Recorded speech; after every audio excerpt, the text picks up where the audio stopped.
আসসালামু আলাইকুম, আমন্ত্রণ জানাচ্ছি আইজি ক্রিয়েশন নিউজ আপডেটে। সঙ্গে আছে আমি ইমতিয়াজ আহমেদ। শুরুতে এই সংবাদ শিরোনাম। হাসিনার ফাঁসির রায়ে শঙ্কায় কারাবন্দী আওয়ামী নেতারা অদ্ভুত যা করছেন। ডিসি নিয়োগে ব্যাপক অনিয়মের অভিযোগ। 4 বিয়ে নিয়ে অবশেষে যা বললেন বিএনপি প্রার্থী তুলি।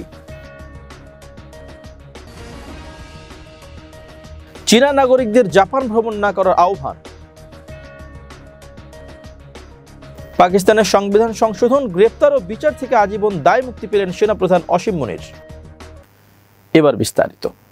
আগামী 17 নভেম্বর আন্তর্জাতিক অপরাধ ট্রাইব্যুনালে শেখ হাসিনার বিরুদ্ধে গণহত্যার রায় দেয়া হবে। রায়ে হাসিনা এবং আসাদুজ্জামান খান কামালের ফাঁসি হতে পারে বলে আওয়ামী লীগের নেতারা আশঙ্কা করছেন। ফলে তাদের মধ্যে উদ্বেগ ছড়িয়ে পড়েছে। ইতোমধ্যে কারাগারে আটক আওয়ামী লীগ ও 14 দলীয় জোটের শীর্ষ নেতাদের মধ্যে এ নিয়ে আতঙ্ক ছড়িয়ে পড়েছে।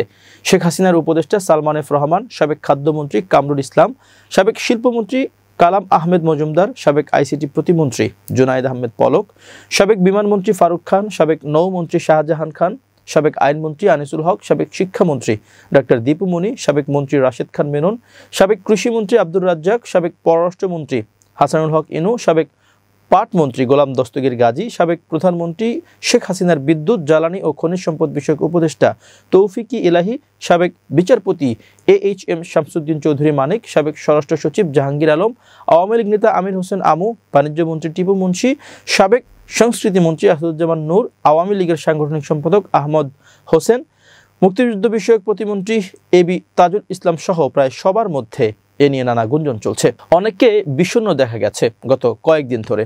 কেউ কেউ আবার পরিবারকে ফোনে জানিয়ে দিয়েছেন, হাসিনার ফাঁসির রায়ের পর আমাদেরও রায় হবে, যে কোনো মুহূর্তে আমাদের ফাঁসি হয়ে যেতে পারে, আমাদের নিয়ে আর চিন্তা করে লাভ নেই। তবে কারাবিধি অনুযায়ী আসামিদের ফোন ব্যবহারের কোনো বিধান না থাকলেও কতিপয় অসাধু কর্মকর্তার কারণে এই সুবিধা তারা পাচ্ছেন।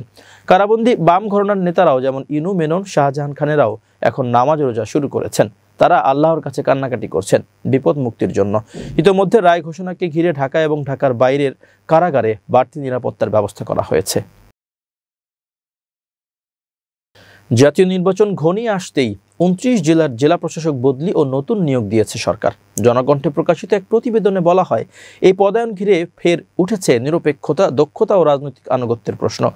অভিযোগ উঠেছে, অধিকাংশ পদায়নই হয়েছে আওয়ামী ঘনিষ্ঠ ও বিতর্কিত কর্মকর্তাদের মধ্যে সীমাবদ্ধ রেখে। এতে প্রশাসনের ভেতরে ক্ষোভের পাশাপাশি নিরপেক্ষতা ও নির্বাচনী পরিবেশ নিয়ে শঙ্কা বাড়ছে। মাঠ প্রশাসনের ঝুঁকি ও আস্থাহীনতার আশঙ্কাও করছেন বিশেষজ্ঞরা। নির্বাচনের আগে আওয়ামী ঘনিষ্ঠ ও বিতর্কিত কর্মকর্তাদের জেলা প্রশাসক পদে এই পদায়নকে অনেকেই দেখছেন নির্বাচনী মাঠ দখলের কৌশল হিসেবে। আর এই কারণে জেলা প্রশাসক নিয়োগ নিয়ে জনপ্রশাসনের বিতর্ক যেন পিছু ছাড়ছে না, বরং নির্বাচন ঘনিয়ে আসার সঙ্গে সঙ্গে তা আরও ঘনীভূত হচ্ছে। জনপ্রশাসন মন্ত্রণালয় ও মন্ত্রিপরিষদ বিভাগের সাবেক কর্মকর্তা বর্তমানে অন্য মন্ত্রণালয়ের দায়িত্ব পালন করছেন এমন বেশ কয়েকজন কর্মকর্তা জানান, সামনে নির্বাচন, এই সময়ে মাঠ প্রশাসনের দায়িত্ব পেয়েছেন আওয়ামী সরকারের সুবিধাভোগী অন্তত 10 থেকে 12 জন কর্মকর্তা। পাশাপাশি মাঠ প্রশাসনে অভিজ্ঞতা না থাকা সত্ত্বেও 3 জন ইকোনমিক ক্যাডারের কর্মকর্তাকে জেলা প্রশাসক হিসেবে পদায়ন করা হয়েছে। এছাড়া অভিজ্ঞতা নাই বললে চলে এমন অযোগ্যদের ডিসি হিসেবে নিয়োগ হয়েছে। এতে একদিকে যেমন নির্বাচনকালীন মাঠ প্রশাসনে বড় ঝুঁকির শঙ্কা রয়েছে, তেমনি যোগ্য ও বঞ্চিত কর্মকর্তাদের বঞ্চনার ভার আরও বাড়ছে বলে মনে করেন তারা। সামাজিক মাধ্যমে জয় বাংলা জয় বঙ্গবন্ধু স্লোগান দেওয়ার ভিডিও ভাইরাল হওয়া আজাদ জাহানকে গাজীপুরের জেলা প্রশাসক হিসেবে পদায়ন করেছে সরকার। এর আগে তিনি ভোলা জেলার প্রশাসক হিসেবেও দায়িত্ব পালন করেছেন।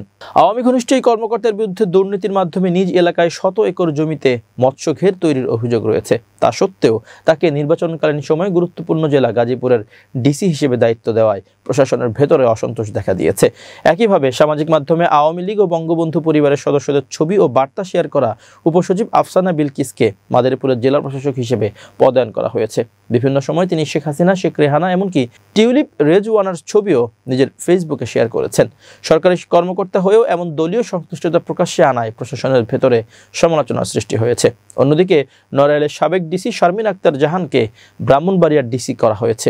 উপসচিব পদে পদোন্নতির পরই তিনিও কিছু আওয়ামীপন্থী কর্মকর্তা বঙ্গবন্ধুর মাজারে ফুল দিয়ে বঙ্গবন্ধুর আদর্শে শপথ নেন। তার বিরুদ্ধে নড়াইলের ডিসি থাকাকালীন আর্থিক অনিয়ম ও ভুয়া মুক্তিযোদ্ধা সনদ ইস্যুর অভিযোগও রয়েছে। চট্টগ্রামের জেলা প্রশাসক হিসেবে পদায়ন করা হয়েছে ফেনীর জেলা প্রশাসক সাইফুল ইসলামকে। এছাড়া ইকোনমিক ক্যাডারের অন্তত 3 কর্মকর্তা যাদের মাঠ প্রশাসনের কাজের ভালো অভিজ্ঞতা নেই বললেই চলে, তাদেরও জেলা প্রশাসক হিসেবে নিয়োগ দেওয়া হয়েছে। তাদের মধ্যে রয়েছেন ময়মনসিংহের নতুন ডিসি সাইফুর রহমান ও মানিকগঞ্জের ডিসি নাজমুন আরা সুলতানা। প্রশাসনিক অভিজ্ঞতার ঘাটতি থাকা সত্ত্বেও তাদের পদায়ন প্রশ্ন তুলছে দক্ষ ও বঞ্চিত কর্মকর্তাদের মধ্যে। একইভাবে আওয়ামী ঘনিষ্ঠ হিসেবে পরিচিত বাগেরহাটের সাবেক ডিসি আহমেদ কামরুল হাসানকে নোয়াখালীর ডিসি হিসেবে পদায়ন করা হয়েছে। তারও মাঠ প্রশাসনের দীর্ঘ অভিজ্ঞতা না থাকলেও 2 জেলার ডিসি পদে পরপর দায়িত্ব দেওয়া হয়েছে। অন্যদিকে বিতর্কিত 2014 সালের নির্বাচনে সহকারী রিটার্নিং অফিসার ARO হিসেবে দায়িত্ব পালন করা সন্দীপ কুমার সিংহ ও লুৎফুন নাহারকেও যথাক্রমে বরগুনা ও মেহেরপুরের ডিসি করা হয়েছে। তাদের বিরুদ্ধে দুর্নীতি দমন কমিশন দুদকে মামলা ও নির্বাচনী অনিয়মের অভিযোগ রয়েছে। জনপ্রশাসন মন্ত্রণালয়ের সাবেক সিনিয়র সচিব মোখলেসুর রহমানের সময় থেকেই ডিসি নিয়োগ নিয়ে আর্থিক কেলেঙ্কারি ও প্রভাব খাটানোর অভিযোগ চলে আসছে। সাবেক সচিব ও জনপ্রশাসন বিশেষজ্ঞ আব্দুল আওয়াল মজুমদার গণমাধ্যমকে বলেন, জেলা প্রশাসক পদে নিয়োগের ক্ষেত্রে রাজনৈতিক আনুগত্যকে প্রাধান্য দিলে প্রশাসনের নিরপেক্ষতা নষ্ট হয়, এটাই সবচেয়ে বড় বিপদ। ঢাকা 14 থেকে বিএনপির প্রাথমিক মনোনয়ন পাওয়া সানজিদা ইসলাম তুলির সম্প্রতি 4 বিয়ে নিয়ে করা একটি মন্তব্য ঘিরে বিতর্কের তৈরি হয়েছে। বিতর্কের পর বিষয়টি নিয়ে কথা বলেন তুলি। তিনি বলেন, আমি সম্ভ্রান্ত মুসলিম পরিবারের সন্তান এবং ইসলামী মূল্যবোধে বিশ্বাসী। নিজের ফেসবুকে দেওয়া পোস্টে তিনি আরও বলেন, আজ নারীর অধিকার নিয়ে বলতে গিয়ে আমি 4 বিয়ের ব্যাপারে ইসলামের বিধানের বিরুদ্ধে কিছু বলিনি। তিনি বলেন, কোরআন ও সুন্নাহতে একাধিক বিয়ের অনুমতি আছে, তবে শর্ত হলো ন্যায় বিচার। তুলি আরও বলেন, ইসলামে একজন পুরুষ সর্বোচ্চ 4টি বিয়ে করতে পারে, তবে কঠোর শর্ত হলো প্রতিটি স্ত্রীকে সময়, অর্থ, অধিকার ও মর্যাদায় পূর্ণ সমান ন্যায় বিচার করতে হবে। কোরআন স্পষ্ট নির্দেশ দেয়, যদি ন্যায় বিচার করা সম্ভব না হয় তবে একটিতে সীমাবদ্ধ থাকো। রাসূল সাল্লাল্লাহু আলাইহি সাল্লাম বলেছেন, বিয়ে প্রকাশ করে করো। তিনি বলেন, আমাদের বুঝতে হবে ইসলাম নারীর সম্মান, অধিকার ও নিরাপত্তাকে সর্বোচ্চ গুরুত্ব দিয়েছে। তাই শুধুমাত্র আইনের একটি অংশ ধরে নয়, পুরো নির্দেশনা অনুসারে চলা জরুরি। সমাজের দায়িত্ব হলো নারীর সকল অধিকার নিশ্চিত করা এবং তাদের প্রতি সম্মান বজায় রাখা। তাই আমাদের বক্তব্য ছিল শুধু এই, আমাদের বোনদের ধোঁকা দিয়ে লুকিয়ে বিয়ে করা, তাদের হক থেকে বঞ্চিত করা এবং প্রতারণা করা ইসলামের শিক্ষা নয়। ইসলাম ন্যায়, স্বচ্ছতা ও আমানতের উপর জোর দেয়, প্রতারণার উপর নয়। দুঃখ প্রকাশ করে তুলি বলেন, দয়া করে আমার বক্তব্যকে ভুলভাবে বা ভিন্ন ব্যাখ্যায় উপস্থাপন করবেন না। আমি সম্ভ্রান্ত মুসলিম পরিবারের সন্তান এবং ইসলামী মূল্যবোধে বিশ্বাসী। কেউ ধর্মীয় বোধে আঘাত পেলে আমি আন্তরিকভাবে অনুতপ্ত। এবার আন্তর্জাতিক প্রসঙ্গ।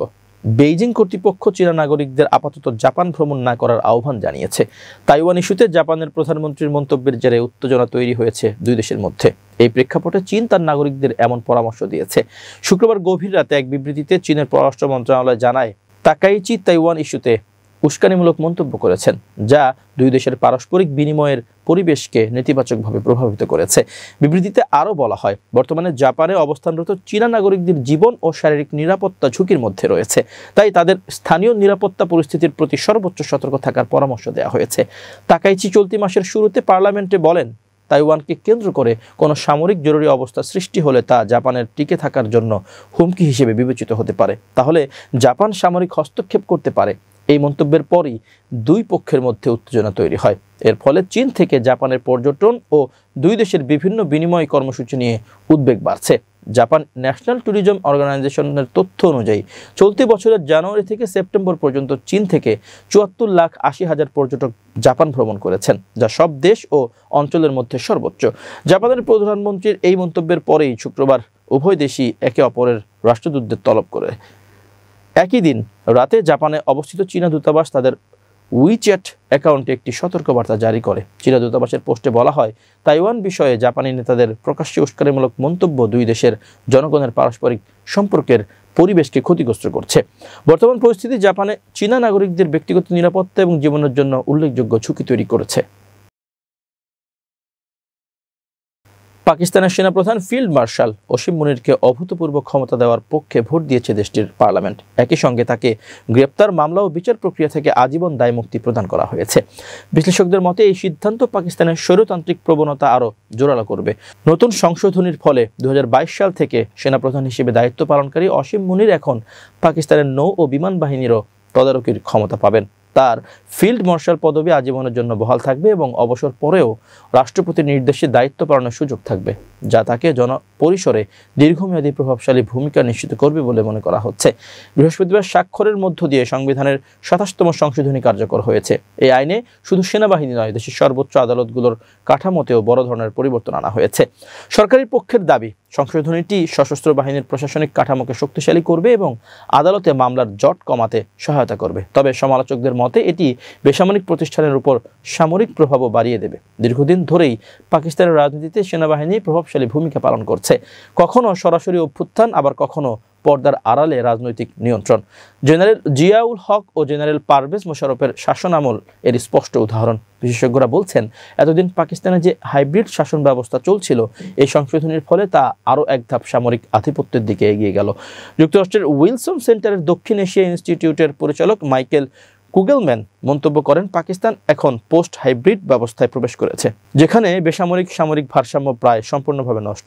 সরকার সমর্থিত সংবাদ মাধ্যম জানাচ্ছে, প্রধানমন্ত্রী শেহবাজ শরীফ মনে করেন, আধুনিক যুদ্ধের চাহিদা অনুযায়ী দেশের প্রতিরক্ষা কাঠামো উন্নত করতেই এই পরিবর্তন প্রয়োজন। তবে মানবাধিকার কর্মী ও সাংবাদিক মুনিজা জাহাঙ্গীর বলেছেন, বেসামরিক ও সামরিক ক্ষমতার ভারসাম্য পুরোপুরি সামরিক বাহিনীর দিকে ঠেলে দেওয়া হয়েছে। যে সময় সেনাবাহিনীর ক্ষমতা কমানোর প্রয়োজন ছিল, ঠিক সেই সময় তাদের আরও শক্তিশালী করা হলো। ২৭তম সংশোধনীর আরেকটি বিতর্কিত দিক হলো একটি নতুন ফেডারেল সাংবিধানিক আদালত, যা সাংবিধানিক প্রশ্নে সিদ্ধান্ত দেবে। এর বিচারপতি ও প্রধান বিচারপতি নিয়োগ করবেন রাষ্ট্রপতি, যা বিচার বিভাগের স্বাধীনতা নিয়ে আশঙ্কা তৈরি করেছে। মুনিজা জাহাঙ্গীর বলেন, এই পরিবর্তন ন্যায্য বিচারের অধিকারকে বিপন্ন করবে। সাংবাদিক আরিফা নূর মনে করেন, বিচার বিভাগ এখন কার্যত নির্বাহী বিভাগের নিয়ন্ত্রণে চলে যাবে। অনেক আইনজীবী বলছেন, সুপ্রিম কোর্টে সাংবিধানিক মামলার চাপ কমাতে এই উদ্যোগ যথেষ্ট নয়, কারণ দেশের অধিকাংশ মামলা নিম্ন আদালতে বিচারাধীন। সংশোধনী কার্যকর হওয়ার কয়েক ঘন্টার মধ্যেই সুপ্রিম কোর্টের ২ বিচারপতি আথার মিনাল্লাহ ও মনসুর আলী শাহ পদত্যাগ করেন। তারা অভিযোগ করেন, বিচার বিভাগকে দুর্বল করে সংবিধানকে ভেঙে ফেলা হয়েছে। এই সংশোধনীর ফলে বিচারকদের সম্মতি ছাড়াই বদলি করা সম্ভব হবে। বদলিতে আপত্তি জানালে তিনি কমিশনে আপিল করতে পারবেন, কিন্তু আপত্তি যৌক্তিক হলে তাকে অবসরে যেতে হবে। সমালোচকদের মতে সরকার এতে বিচারকদের উপর চাপ বাড়াতে পারবে। আইনজীবী সালাউদ্দিন আহমেদ বলেন, বিচার বিভাগ অতীতে স্বৈরশাসকদের সঙ্গে সমঝোতা করলেও মাঝে মাঝে নির্বাহী বিভাগকে চ্যালেঞ্জ জানাতো, কিন্তু নতুন পরিস্থিতি জন আস্থাকে আরও সংকটে ফেলবে। বিশেষজ্ঞরা মনে করছেন, পাকিস্তানের এই পরিবর্তন রাজনৈতিক অস্থিতিশীলতা বাড়াতে পারে এবং দেশকে আরও কর্তৃত্ববাদী পথে ঠেলে দিতে পারে। প্রিয় দর্শক, শেষ করছি আইজি ক্রিয়েশন নিউজ আপডেট। আজ এ পর্যন্তই। ভিন্ন খবর নিয়ে দেখা হবে আগামীকাল সন্ধ্যা 7:30টায়। নিজেকে আপডেট রাখতে সাবস্ক্রাইব করুন চ্যানেলটি। নিয়মিত লাইক, কমেন্ট ও শেয়ার করে ছড়িয়ে দিন সর্বত্র। সুস্থ থাকুন, নিরাপদে থাকুন। আল্লাহ হাফেজ।